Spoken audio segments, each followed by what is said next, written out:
Imagine um mundo onde o objetivo principal da vida é buscar o prazer e evitar a dor. Não apenas como uma escolha ocasional, mas como a força motriz de todas as ações humanas. O hedonismo, essa ideia antiga e controversa, coloca o prazer no centro da existência. Mas será que essa visão realmente pode guiar a vida para uma existência plena e significativa? Para alguns, o hedonismo parece ser o caminho natural para a felicidade. Para outros, é uma estrada ilusória que conduz ao vazio. Como, então, podemos definir o prazer que realmente vale a pena ser perseguido? A origem do hedonismo remonta à Grécia Antiga, onde pensadores como Aristipo de Cirene argumentaram que o prazer é o maior bem da vida. No entanto, nem todos os prazeres são criados iguais, e essa é uma questão central para os hedonistas.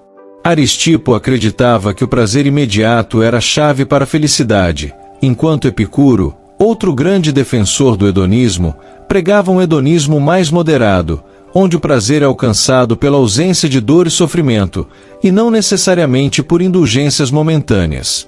A diferença entre um prazer passageiro e um prazer duradouro é crucial para compreender o verdadeiro significado desta filosofia. Para Epicuro, o prazer mais valioso não está nas sensações físicas ou nos prazeres corporais excessivos. Em vez disso, ele argumenta que a verdadeira felicidade está na tranquilidade da mente, no controle dos desejos e na busca de uma vida simples. Essa filosofia epicurista desafia a visão moderna do hedonismo, muitas vezes associada ao consumismo e ao materialismo. Em vez de acumular coisas, Epicuro pregava a importância de ser satisfeito com pouco. A paz interior e a amizade são os maiores tesouros que se pode conquistar.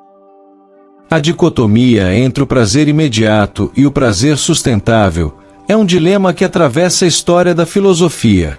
Hedonistas antigos, como Aristipo, defendiam que aproveitar o presente era a chave para a felicidade.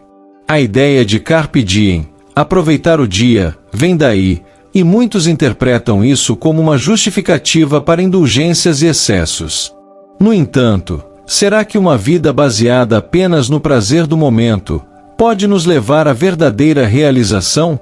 O que acontece quando o prazer se esvai tão rapidamente quanto chegou? Outra questão que o hedonismo levanta é o papel da dor na vida. Se a busca pelo prazer é o objetivo principal, o que fazemos com o sofrimento? Muitos hedonistas, como Epicuro, reconhecem que a dor faz parte da vida, mas acreditam que ela deve ser minimizada sempre que possível.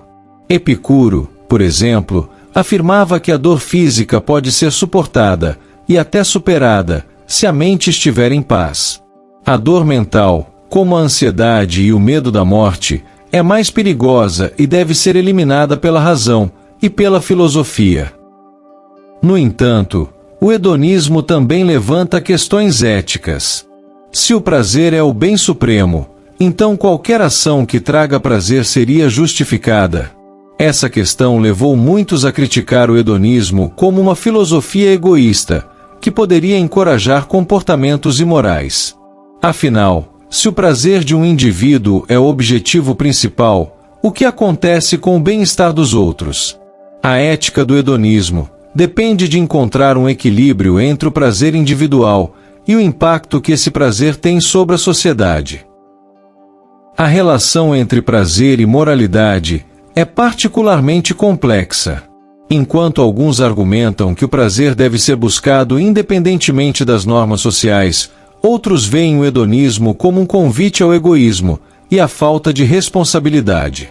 Para filósofos como Jeremy Bentham e John Stuart Mill, o hedonismo se transforma no utilitarismo, onde o objetivo não é apenas maximizar o prazer individual, mas o prazer coletivo. O que importa, nesse caso, é o bem maior, o que gera o maior benefício para o maior número de pessoas. O utilitarismo, portanto, tenta conciliar a busca individual pelo prazer com a justiça social. Ao contrário do hedonismo puramente individualista, o utilitarismo coloca a felicidade coletiva como objetivo principal. Essa perspectiva leva a questões sobre a responsabilidade social e a necessidade de sacrificar alguns prazeres individuais em prol do bem comum. Esse conceito de bem maior ainda é altamente debatido, pois o que é prazer para um pode ser dor para outro. Contudo, a crítica ao hedonismo também surge da ideia de que a busca incessante pelo prazer pode se tornar uma armadilha. Em nossa era moderna, cercada por distrações e gratificações instantâneas, muitos se perguntam se o hedonismo não estaria, paradoxalmente, causando mais sofrimento. A insatisfação constante, a necessidade de sempre querer mais, pode nos afastar de uma vida realmente plena. O prazer se torna uma meta inatingível, e a felicidade, um conceito cada vez mais nebuloso. Ao mesmo tempo, a vida hedonista parece atraente para muitos, especialmente em um mundo que valoriza o sucesso material e a gratificação instantânea. Mas o que o hedonismo tem a nos ensinar, realmente, sobre a natureza humana? Ele revela algo profundo sobre nossos desejos e necessidades. Na busca pelo prazer, encontramos reflexões sobre a liberdade, o controle sobre nossas vidas e a busca incessante por sentido. Seria o hedonismo, então, uma filosofia libertadora ou uma armadilha sutil? A liberdade, um dos principais pilares do hedonismo, é frequentemente associada à capacidade de escolher nossos próprios prazeres.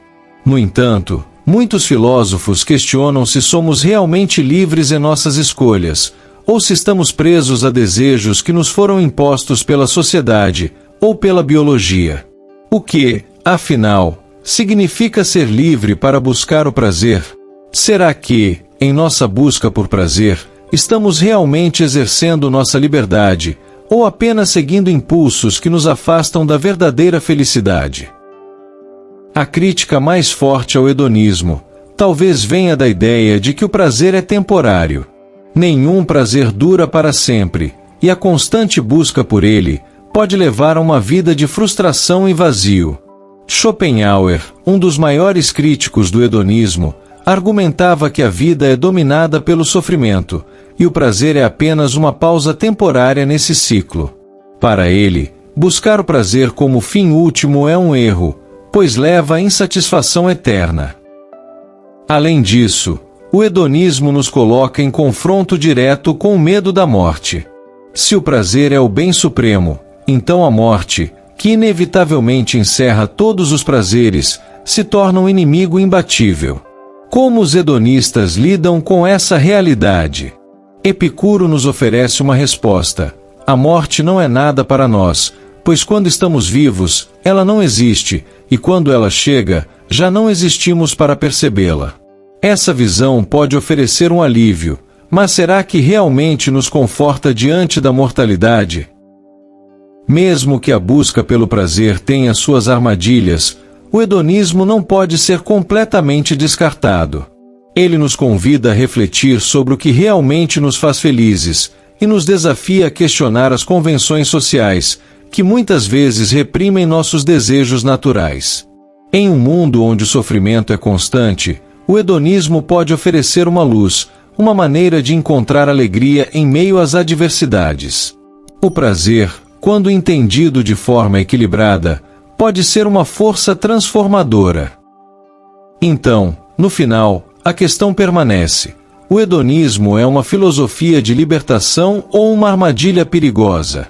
Será que, ao buscar o prazer, estamos realmente vivendo uma vida autêntica e significativa, ou estamos apenas fugindo do sofrimento? A resposta depende da maneira como cada um de nós define o prazer e o coloca em relação ao todo da existência. Será que o hedonismo é o caminho para a verdadeira felicidade, ou apenas um desvio temporário de uma busca mais profunda? Obrigado pela atenção, e até a próxima!